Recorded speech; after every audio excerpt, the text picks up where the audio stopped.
신앙함의 목적이 무엇인지, 나의 것입니다. 나의 신앙함의 목적이 무엇인지 오늘 진지하게 생각해 보신 적이 있습니까?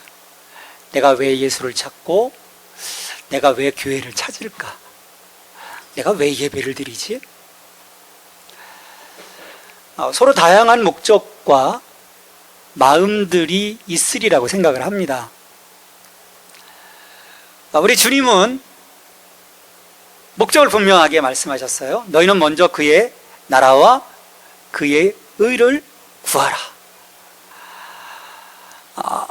그런 그 하나님의 은혜에 대한 갈망에서 우리가 정말 하나님을 찾고 예수님을 찾고 내가 예배 자리에 선다면 우리 하나님께서는요 반드시 우리에게 은혜를 주실 겁니다.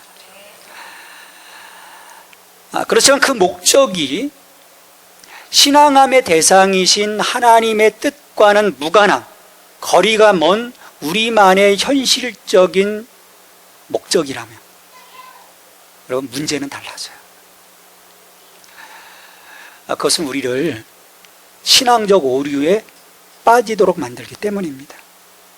그리고 반드시 그 오류는, 그 버그는 우리로 하여금 이 신앙의 궤도에서 탈선하게 만들어요. 제가 50년 넘게, 이건 임상실험입니다. 옆에서 지켜봤어요.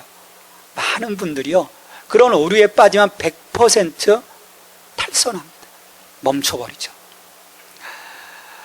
오늘 본문의 이야기에서도요 사람들의 잘못된 그 목적이 나옵니다. 많은 사람들의 잘못된 목적, 그리고 그것 때문에 결국 예수님을 믿지 않게 되고 심지어 제자들조차 예수님을 떠나가게 돼요. 6장의 끝부분으로 가면 그런 그 불행한 어떤 그 모습들이 나오죠.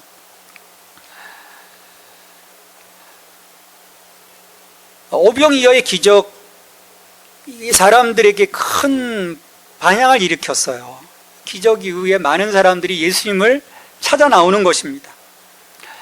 하지만 예수님은 그 사람들이 예수님을 찾아 나오시는 것에 대한 저들의 그 목적이 무엇인지를 이미 꿰뚫고 계셨어요. 하나님 나라에 있는 것이 아니었어요.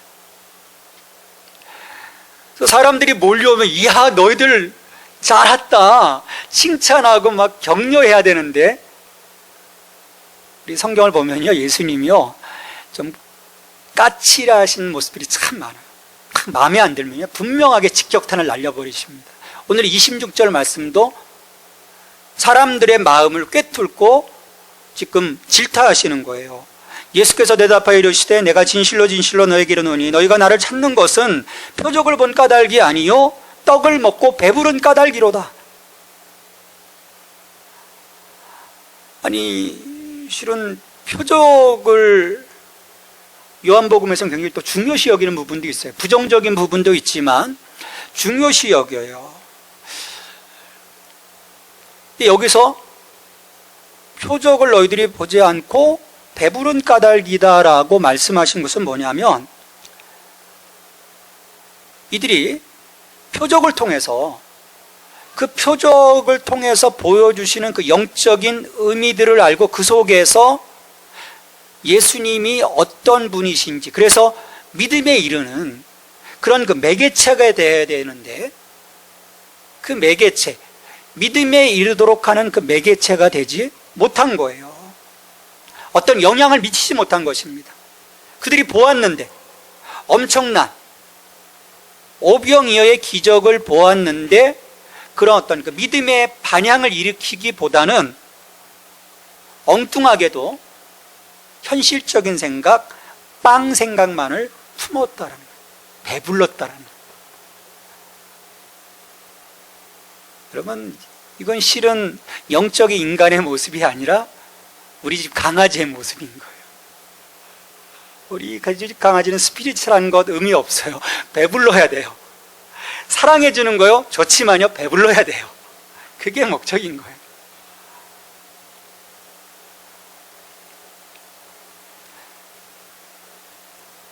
우리가 예수님을 찾아온 것, 관심을 갖는 것은 예수님이 하나님의 아들이시기 때문에 관심을 갖는 것이 아니라는 것입니다.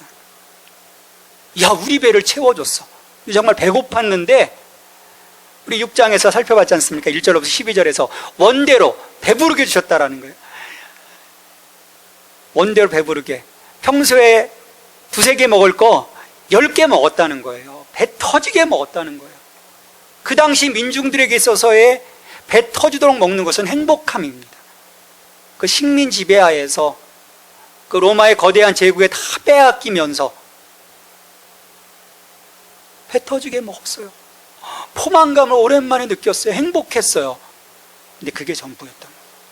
그 속에서 저분, 이 보리떡 5개와 물고기 2마리의 그 질량적 한계를 뚫고 우리를 먹이시는 저분이 누구냐?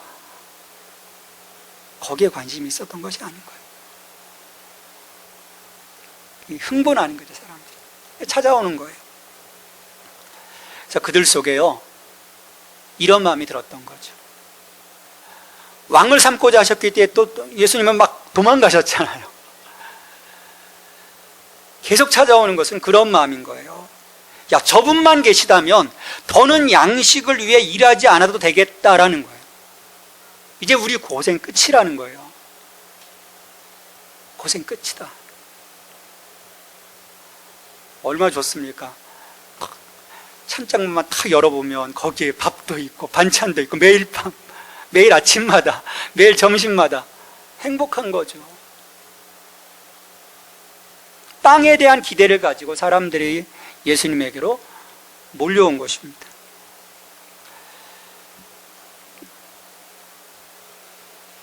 사람들의 주요 관심사는요,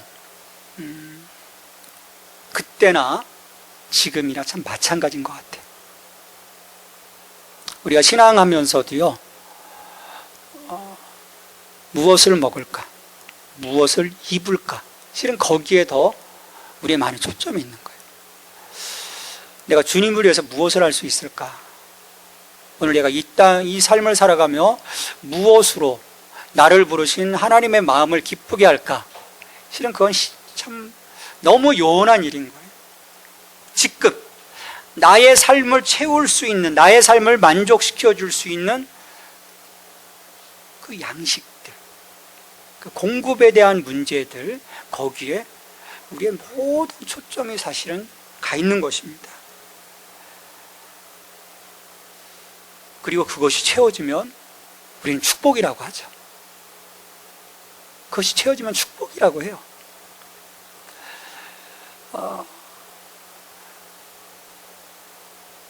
못 살던 시절의 어떤 그 교회들, 우리 한국 교회만 하더라도요, 정말 그 1907년 대각성 운동을 통해서 부흥하며 일제를 거치고 6.25 동란을 거치고 60년대 그 어려운 그 삶을 거치면서 그 하나님의 은혜에 대한 그 갈망 속에서 교회가 세워져 갑니다.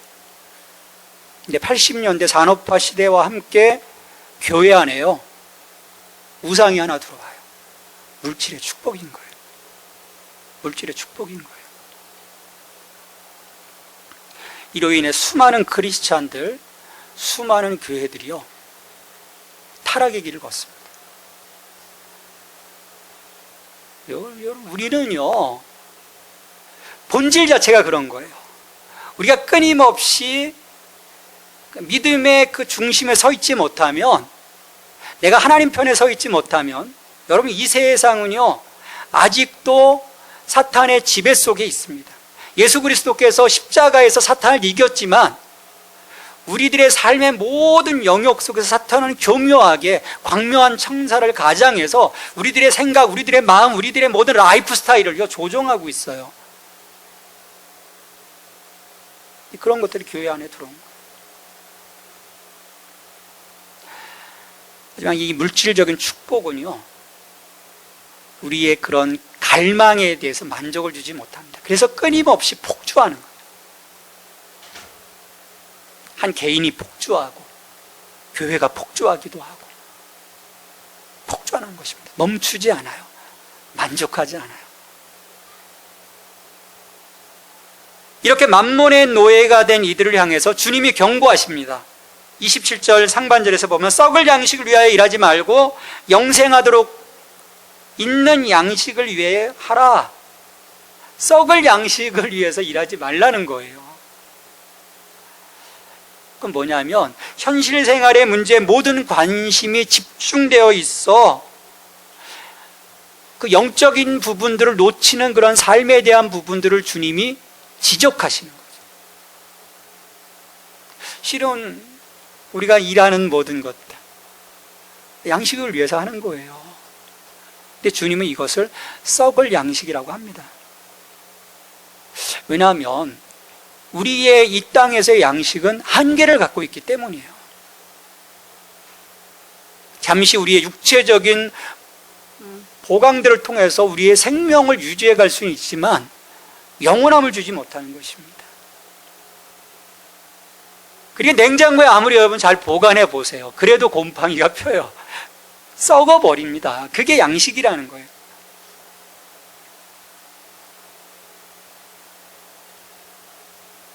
우리가 이러한 것들에 몰입하다 보면 정말 내가 바라봐야 할 것들을 보지 못하는 것입니다. 우리가 신앙생활 한다고 하면서도 종종 이런 모습 때문에 우리가 많은 것들, 그러니까 정작 하나님이 나를 위해서 마련해 오신 그 선물들을 우리가 누리지 못하는 거죠. 그 자그마한 것 때문에 큰 거를 보지 못하는 거예요. 그래서 주님은 그것이 아닌 영원한 생명을 위한 것, 그 생명을 주는 그 양식을 위해서 살아가라는 것입니다. 다시 말하면 주를 위해 살라는 거예요. 너를 위해 나의 생명을 준 나를 위해 너희가 한번 살아봐라. 주님이 굉장한 도전을 이 이스라엘 백성들, 갈릴리 사람들에게 주고 있는 것입니다. 우리가 한번 생각해 봐야 돼요. 나는 지금 어떤 양식을 위해서 정말 애를 쓰고 있는가? 영원한 양식을 위해서 내가 살아가고 있는가? 아니면 썩을 양식을 위해 살아가고 있는가? 주님은 영생하도록 하는 양식, 그 양식을 살아가라는 것인데 그 양식은요 우리 스스로 이뤄낼 수 있는 것이 아니에요. 이것이 복음의 비밀입니다. 우리가 하는 것이 아니라는 거예요. 수많은 어떤 종교적 삶을 통해서 우리의 그 삶의 어떤 득도를 통해서 뭔가 넘어설 수 있는 그 영원함에 대한 것들을 이룰 수 있는 것이라고 우리가 착각하고 있지만 예수님은 분명하게 말씀하세요. 너희로서는 이룰 수 없다. 이 영원한 양식은 하늘로부터 오는 것이다. 내가 너희에게 주는 것이다. 그러니까 예수로 말미암아 우리가 영원한 생명을 누리는 것이지 우리의 어떤 율법적 삶, 우리의 도덕적 삶, 우리의 선한 삶, 어떤 우리의 행동적인 결과들을 통해서 얻어지는 것이 결코 아니라고 예수님은 말씀하세요. 그래서 27절 하반절에서 말씀하시는 거예요. 이 양식은 인자가 너희에게 주리니 인자는 하나님, 아버지 하나님께서 인치신 자니라. 주님을 통해서만이 우리가 얻을 수 있다는 거예요. 여러분, 그래서 우리가 주님을 바라보는 거예요. 우리가 그래서 주님을 믿음으로 고백하는 것입니다. 썩을 양식을 위해서 내가 믿음을 고백하는 것이 아니라 내게 생명을 주시는 영원한 생명, 무한하게 단순히 질량적으로 늘어놓은 그런 생명이 아니라 하나님과 함께하는 그 하나님의 그 통치하심 속에 살아가는 그 삶인 것이죠. 내 삶을 책임져 주시는 그 하나님의 정권 아래 내 삶을 책임져 주시는 그 성령님이 나를 안위하시며 동행하시는 그 삶, 그 삶에 대한 약속을 오늘 우리에게 주시는 거예요. 그게 주님 안에서 이루어진다는 거죠. 그것을 위해서 일하라는 거예요. 그것을 바라보라는 거예요. 근데요, 사람들은요 참 무지합니다. 이 물량적인, 이 물질적인 것에 사로잡혀 있다 보니까 하나님께서 그들에게 제공하시고자 하시는 진정한 복이 물질적인 차원이라는 것을 깨닫지 못하다 보니까 또 뭔가 어떤 그 액션 쪽으로 넘어가는 거예요. 그래서 다시 물어요, 예수님께. 28절에 보면 우리가 어떻게 하여야 하나님의 일을 하오리까? 이 사람들은 그 썩을 양식이 아니라 영원한 생명을 위한 그 양식을 위해서 일하라. 그 부분을 이제 하나님의 일로 해석을 해낸 거예요. 야, 그러면 우리가 어떻게 해야 하나님이 우리에게 주시는 이 생명을 위한 양식을 우리가 얻을 수 있습니까? 무엇을 해야 합니까? 근데 여기에 의도는요, 다분히 율법적 열심에 대한 부분이 깔려 있는 거예요. 왜냐하면 유대인들의 한계는 뭐냐면 그 율법을 주신 그 목적을 잘못 해석해내서 자기들이 율법을 행함으로써 자기들의 행동을 통해서 거룩해질 수 있고 구원에 이룰 수 있다라고 믿고 있는 거거든요. 그러니까 지금 예수님께 다시 묻는 거예요. 우리가 어떻게 해야, 무슨 일을 하면, 지금 우리 다 했는데, 안식일도 지키고 이것도 하고 선한 일도 하고 뭐 다양하게 많은 것들을 했는데, 그렇다면 또 뭐를 해야 당신이 지금 이야기하는 이 결과들을 우리가 얻을 수 있습니까? 그걸 지금 묻고 있는 거예요. 하나님의 일은요, 우리의 율법적 열심, 우리의 종교적 열심, 우리 이런 것들을 통해서 얻어지는 것이 아니라는 거예요. 우리는 하나님의 뜻을 찾아가는 질문들을 오히려 올려드릴 수 있어야 합니다. 내가 무엇을 하기보다는 지금 하나님이 어떤 그 마음을 가지시고 계신지, 하나님의 뜻이 무엇인지, 내 생각이 아닌 주님의 뜻에, 주님의 마음에 맞춰갈 우리들의 행동들이 필요한 거예요. 근데 예수님은요, 그 행동에 있어서 다른 특별한 것을 요구하지 않습니다. 우리의 믿음은요, 심플합니다. 복잡하지 않아요. 믿음에 대한 것입니다.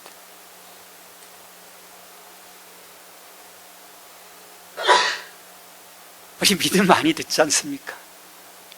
정말 이 믿음에 대한 부분을 우리는 진지하게 생각해 볼 수 있어야 돼요. 내 믿음이 정말 살아있는 믿음인지, 하나님이 인정하시는 믿음인지, 아니면 내 믿음인지. 29절에서 예수님께서 말씀하셨습니다. 하나님께서 보내신 일을 믿는 것이 하나님의 일이니라. 그러니까 하나님이 예수님을 보냈는데 그 예수님을 믿는 것, 그것이 하나님의 일이고 그것으로 말미암아 우리가 영원한 생명을 얻는 것이다라고 선포하시는 거예요. 내가 노력하고 내가 봉사하고 내가 공을 들여야 한다는 그 생각을 다 내려놓으라는 거예요. 여러분, 유대인들에게 이 말씀은요, 파격적인 것입니다. 어떻게든 주의를, 어떻게든 안식일을 지키고 그 율법, 그래서 그 율법들, 그 십계명을 또 쪼개서 어떻게 하면 잘 지킬 수 있을까? 그것들을 생각하며 살아왔던 사람들인데, 그거 말고 하나님께서 보내신 나를 믿는 그것이 하나님의 일이라고 했을 때 이들은요, 받아들였을까요? 실은 나중에 36절에 보면 믿지 않습니다. 안 믿어요.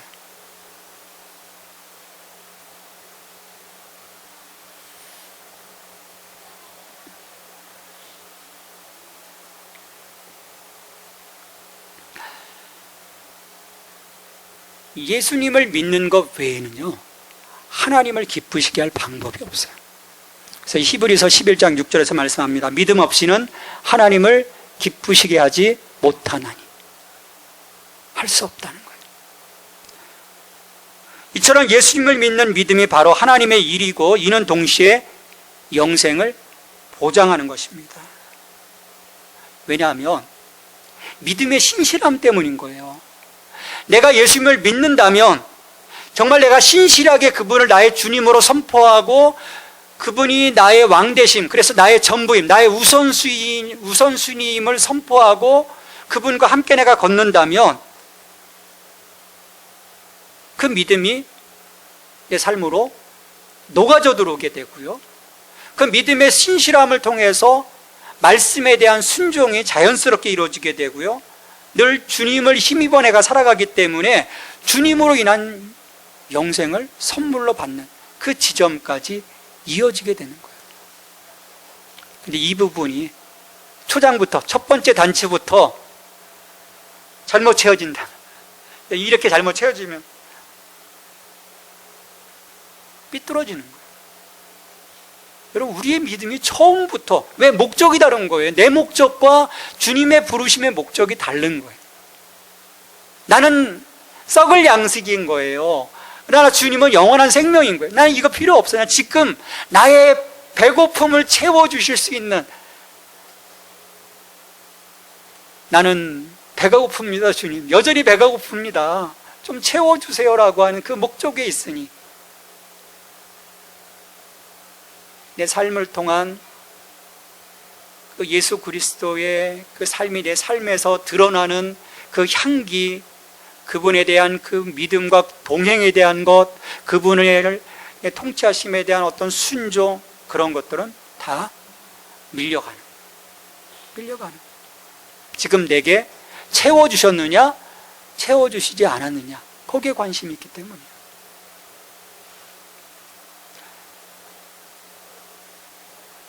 오늘 이 갈릴리 사람들도 주님이 그렇게까지 또 말씀하셨음에도 불구하고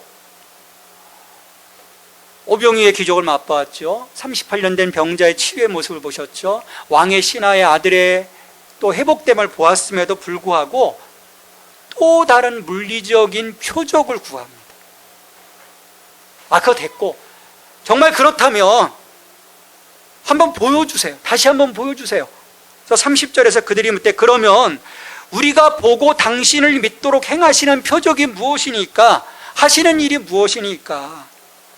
그들은 많은 것을 보았어요. 많은 것을 보았음에도 불구하고 다시 우리의 마음을 사로잡을 수 있는 뭔가 파격적인 것들을 좀 한번 보여주세요. 보여주시라는 거예요. 그러면 우리가 한번 믿어볼게요. 예수님이 하나님의 구원자라면 거기에 걸맞는 표적을 보여주랍니다. 이 사람들은요, 그런 그 마음들이 있는 거예요. 하나를 보여주면요, 그래? 그랬다가 다시, 한번 더 큰 거 한번 보여줘봐. 내가 그럼 좀 믿어볼게.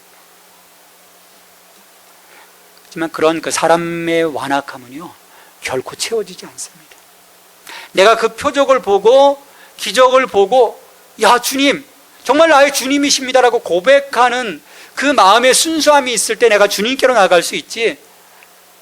그래? 한번 또 다른 거 한번 또 보여줘봐. 내 마음이 움직일 때까지. 여러분, 그 완악함은요, 결코 채워지지 않아요. 왜냐하면 새로운 뭔가, 좀 더 그냥 짜릿한 거, 더 굉장한 한방, 그것들을 사람들은 계속 끊임없이 기대하기 때문입니다. 근데 그런 영적인 채워짐은 그들에게 있어서 실은 중요하지가 않아요. 굉장히 가시적인 것입니다. 보여지는 것에 대한 부분이 아니라 주님이 나와 동행하실 거다, 너에게 영원한 생명을 주셨다, 그런 것들은 중요하지 않아요. 뭔가 하나님이 내 삶에 어떤 그 물량적인 선물을 주셨는가, 거기에 대한 것들이 더 큰 관심을 갖는 것입니다. 이런 그리스도인들은 오늘날에도 실은 얼마든지 볼 수 있어요. 참 많습니다. 현실적인 것들에 집착합니다. 전에 그 청년 시절에도 걸어보면 그렇게 기도하는 친구들이 있었어요. 예수님이 이 가시적인 결과들을 보여주시며 또 소원 목록을 딱 작성해요. 기도 제목이죠. 주님, 이렇게 제 기도 소원 등 목록들을 올려드립니다. 믿을 수 있도록 좀 결과를 보여주세요. 그러면 믿겠다고 해요. 근데 이런 사람들은요, 예수님을 믿는 게 아니에요. 예수님이 행하신 일들을 믿는 것입니다. 그리고 그 행하신 일이 내 삶에서 멈춰버리면, 다시 반복적으로 일어나지 않으면 떠나가는 거예요.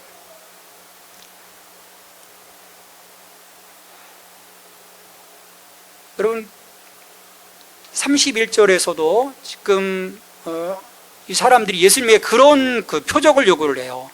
광야에서 모세가 만나를 통해서 백성들을 먹였는데 그런 수준의 좀 표적을 좀 보여달라는 거예요. 그런 수준의. 다시 말해서 모세와 똑같이 행하실 수 있습니까? 그러면 믿겠습니다라는 거예요.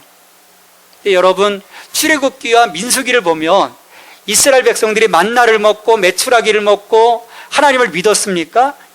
모세를 믿었습니까? 아니에요. 예수님의 하나님 말씀하세요. 여러 번의 기적을 저들이 경험했어도 나를 믿지 않았다라고 말씀하세요. 믿지 않았습니다. 오늘날도 마찬가지예요. 하늘에서 만나를 내려도 믿지 않습니다. 죽은 자가 살아나도 믿지 않습니다. 왜? 믿지 않기로 작정하고 있기 때문이에요.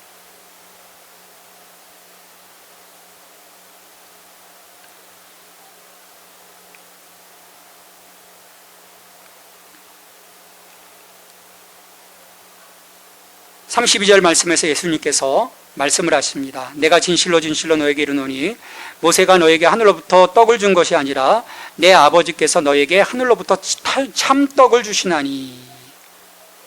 참떡을 주시는 분은 사람이 아니라, 모세가 아니라고 이스라엘 백성들에게 말씀하시는 것입니다.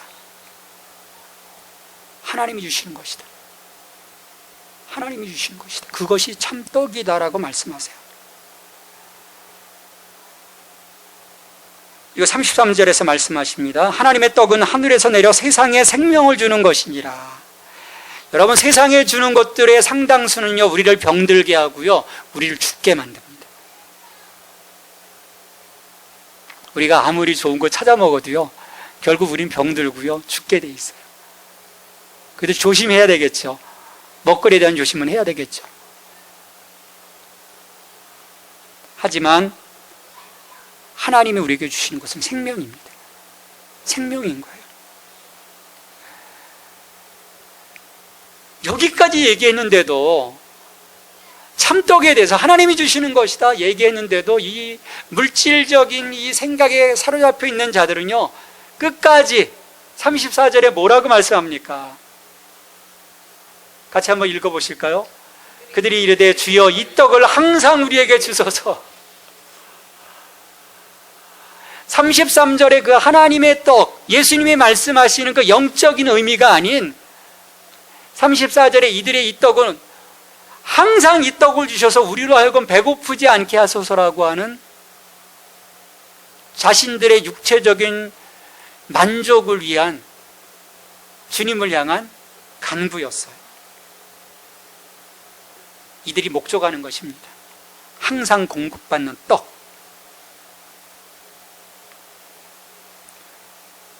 근데 예수님께서 주시고자 하신 떡은 이 떡이 아니라는 거예요.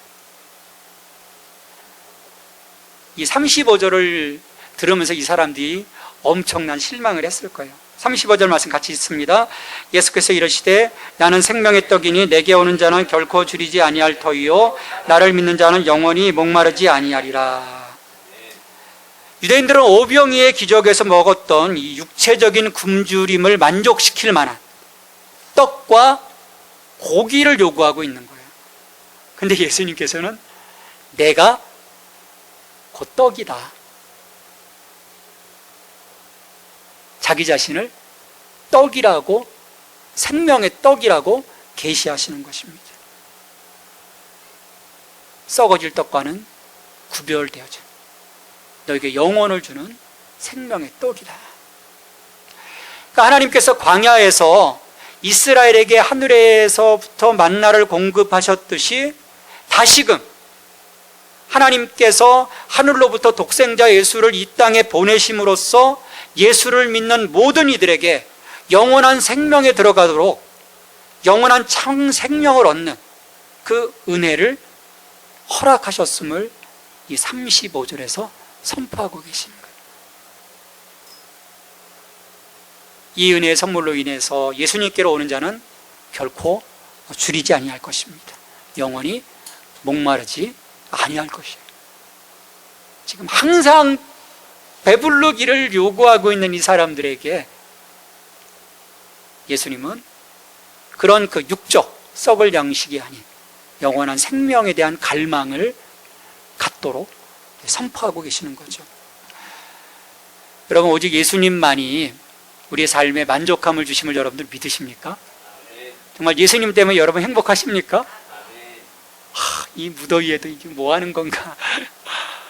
지친다. 활명수라도 하나 먹어야 되는 건가? 성경은요, 주님만이 우리의 힘이고, 주님만이 우리의 능력이시고, 주님만이 우리의 만족이심을 선포하고 계세요. 사람들을 보면요, 이 마음의 공허함이 점점 커져가는 것을 볼 수 있어요. 현대인들이. 그러니까 이 물질주의에 노출되면 노출될수록, 다양한 어떤 향락주의에 노출되면 노출될수록 이 마음의 공허함은 더욱 커져가는 것입니다. 그래서 마음들이 쉽게 무너지는 거예요. 그래서 온갖 형태의 다양한 것들을 질릴 정도로 시도를 해요. 중독 수준인 거죠. 다양하게. 하지만 그러면 그럴수록 우리 마음속에 허무함, 공허함이 밀려오게 되는 것입니다.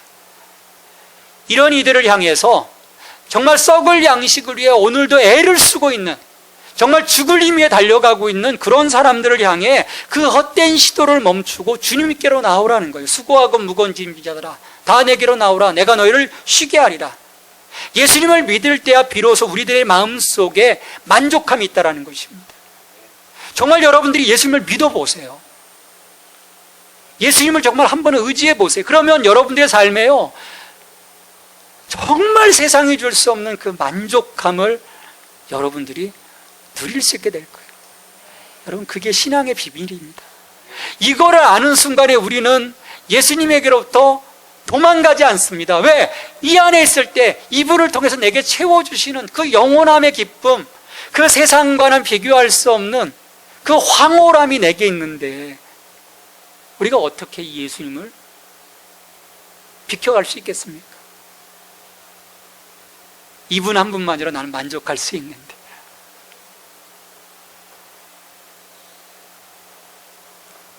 예수님 없는 사람들은요, 정말 많은 것을 소유하고 있어도 결국 허무하게 떠나는 것들을 참 많이 보게 돼요. 늘 불안해하고 걱정하고 염려하고 그렇게 살다 그렇게 죽습니다. 하지만 주님께로 오는 사람들에게는 참된 만족과 기쁨이 그 안에 분명하게 넘치게 될 것입니다. 내게 오는 자는 결코 줄이지 아니할 터이요 영원히 목마르지 아니하리라. 이 말씀하심이 여러분들에게 선포되어지는 주님의 축복의 말씀이 되기를 주님의 이름으로 축원합니다. 하나님 참 감사합니다. 오늘도 우리와 함께 하신 하나님, 우리의 삶이 주님 썩을 양식이 아닌 영원한 생명을 우리가 허락하시는 그 양식을 위해 일할 수 있는 우리 주님을 바라보고 주님과 동행하는 저희들의 삶이 될 수 있도록 도와주시옵소서. 주님 한 분만으로 만족해하는, 주님 안에서 참 행복을 찾아가는, 주님 안에서 기쁨을 찾아가는, 주님 안에서 즐거움을 찾아가는 저희들 되게 하여 주시옵소서. 내게 오는 자는 결코 줄이지 아니할 터이요 영원히 목마르지 아니하리라 말씀하셨습니다. 주님, 이 말씀을 믿습니다. 이 말씀을 선포합니다. 주님, 우리의 삶에 주께서 충만하게 하시는 이 은혜를 매일매일 잊고 살아가게 하여 주시옵소서. 예수님의 이름으로 기도하옵나이다. 아멘.